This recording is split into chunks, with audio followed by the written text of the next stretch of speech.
Oke Sobat Otomania, kembali bersama saya Bali Otomotif. Kali ini saya akan review kekurangan dari Honda Stylo 160 setelah 1 bulan saya pakai ya. Oke, biar adil aja.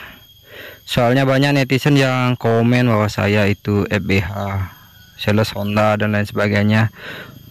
Padahal banyak yang tak tahu ya. Bahkan sebelum video ini diupload, sobat pasti bisa nonton. Saya punya all new NMAX, saya juga review kekurangan dan kelebihan. Sebagai vlogger otomotif tentunya saya harus netral ya. Jadi saya akan review sesuai dengan bukan hanya pendapat subjektif saya, tapi juga rekan-rekan vlogger otomotif lain, juga masyarakat, ya keluarga, terutama teman-teman ya. Saat kita bertemu, mereka pasti komentar, dan itu saya saring. Ibaratnya aspirasi lah, saya hanya menyampaikan. Nanti siapa tahu kan pabrikan bisa menjadikan referensi, yang maunya kita kan konsumen biar diuntungkan kan. Jadi kita itu tidak boleh mengungkap yang baik-baik saja, kekurangannya juga harus kita ungkap sehingga itu bisa dijadikan referensi, baik itu pabrikan ya. Jadinya referensi dua arah ya, biar kembali konsumen yang diuntungkan gitu. Jadi kembali lagi juga bahwa tidak ada yang sempurna. Motor apapun tidak ada yang sempurna. Kalau ada satu motor yang sempurna, pasti motor itu aja yang laku, yang lain tidak ada laku. Tapi balik, semua ada kekurangan dan kelebihan. Saya akan kupas dulu kekurangan dari Honda Stylo 160 ini. Satu, di mana banyak yang komentar bahwa motor ini memang sudah masuk ke ranah premium, karena memang motor yang cc-nya juga ya di 150 cc ya. Tapi ada yang komen, ini dari rekan saya, suara belnya kecil, tidak mencerminkan motor premium. Bagaimana menurut sobat? Apakah ada sependapat? Kalau menurut saya sih memang ada benarnya. Suara belnya ya kecil ya, seperti motor ya Scoopy lah atau Genio. Tapi balik lagi ya,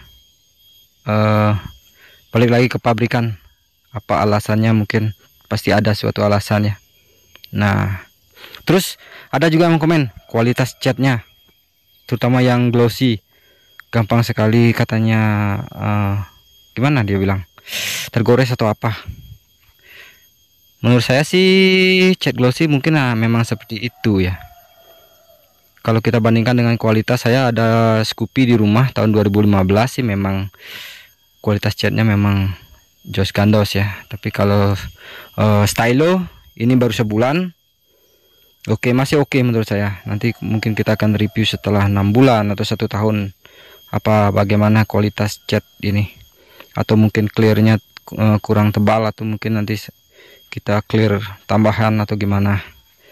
Dan di grup-grup di Honda Stylo Indonesia juga banyak kan. Jadi saya saring dari sana, terus saya ungkapkan di sini. Jika sobat memberikan komentar silahkan, soal cat, soal bel. Oke.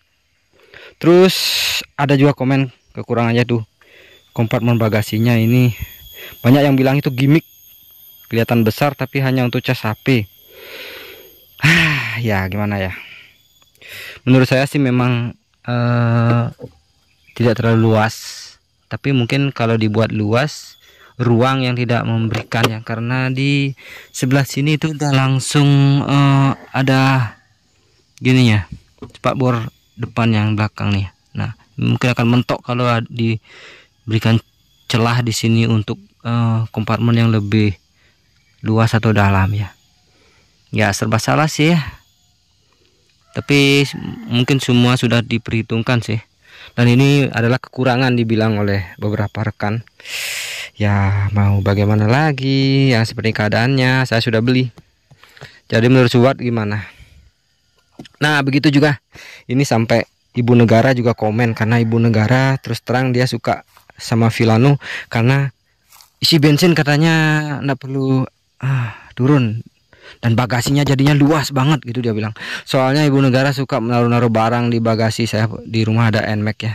Nah jadi dia mengcompare jadinya dengan NMAX, dengan motor 150 cc premium seperti ini kok masih turun dari motor si bensin gitu. Itu katanya bukan istri saya sendiri sih yang bilang gitu, banyak orang yang juga bilang gitu, yang pemilik Villano juga teman saya, karena saya rekomendasi beberapa teman untuk beli Villano sebelumnya, terus terang lebih dari 2 orang. Jadi mereka juga komen gitu.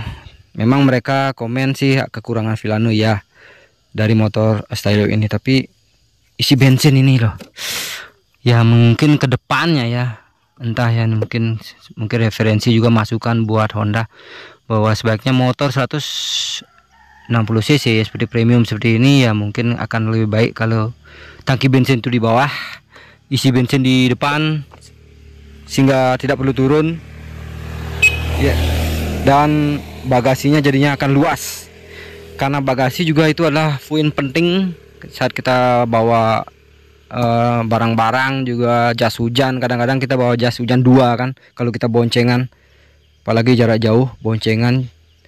Nah ini poin penting juga, itu adalah kekurangan katanya. Bagaimana menurut sobat? Tangki bensin harusnya di depan sehingga bagasi luas. Bagaimana menurut sobat? Itu adalah katanya kekurangan. Itu bukan hanya dari Ibu Negara yang bilang, tapi dari beberapa teman juga bilang seperti itu, teman vlogger, bahkan teman-teman biasa bukan vlogger ya. Itu kekurangan dari Honda Stylo ya. Tapi menurut saya sih, saya balik lagi, saya punya Scoopy dulu, jadi saya anggap bahwa ini ibaratnya kayak Scoopy lagi, cuma mesinnya aja upgrade. Jadi saya biasakan ya, oke turun beli bensin sih enggak masalah gitu. Jadi motor ini saya anggap buat santai, bukan untuk bawa barang atau jarak jauh. Kalau jarak jauh saya akan pakai NMAX saya ya, saya pakai all new NMAX saya. Kalau pakai jarak jauh ini mungkin buat santai, karena memang ada lagi komentar karena ini decknya tidak begitu luas. Jadi kalau untuk jarak jauh juga bawa barang atau apa akan susah. Memang ini motor ini kayaknya memang untuk lebih ke santai ya. Kalau memang motor satu-satunya untuk keluarga kayaknya kurang pas menurut saya.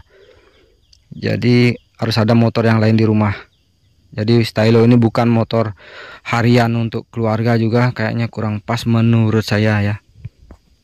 Jadi karena memang apalagi buat harian untuk jarak jauh pakai touring gitu, janganlah. Karena ya tentu dari segi kenyamanan ya lebih baik beli PCX atau NMAX ya. Saya pilih NMAX. Kalau misalnya saya mau touring kemana dari Denpasar misalnya ke Singaraja atau apa, lebih baik kalau disuruh milih mau bawa Stylo atau NMAX, saya pakai NMAX aja karena santai ya. Kalau yang memang fans Honda lebih baik beli PCX ya, karena santai.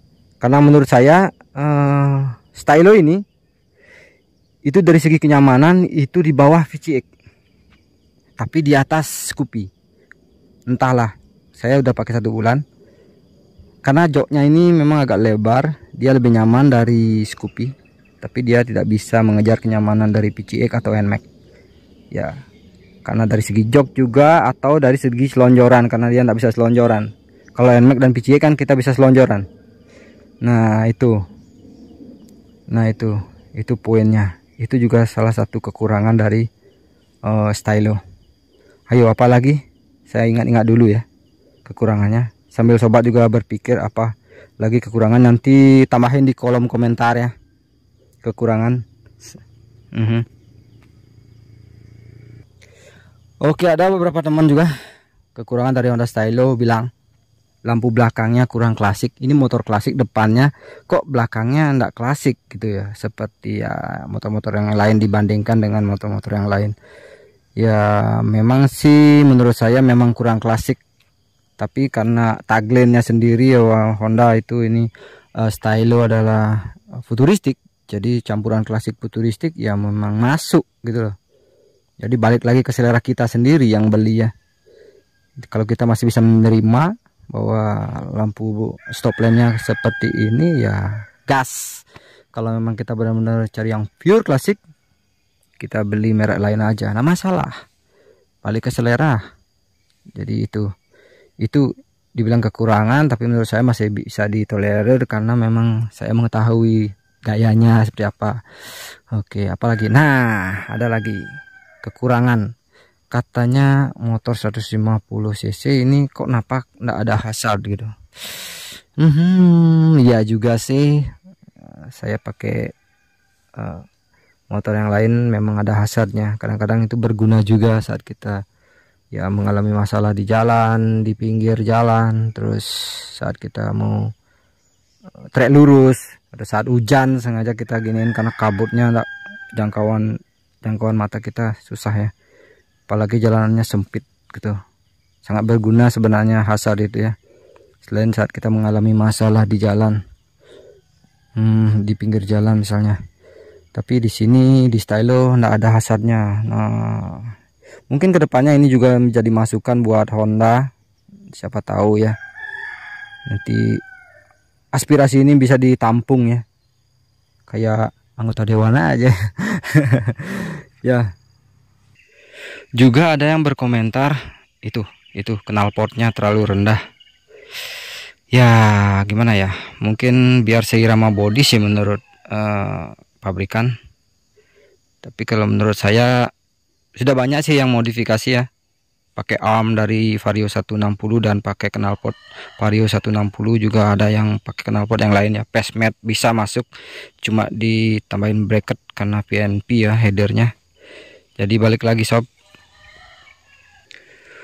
Oke, setelah sekian kekurangan sobat, apakah ada lagi kekurangan yang lain silahkan komentar. Namun tidak lengkap ya kalau saya tidak bilang kelebihannya juga.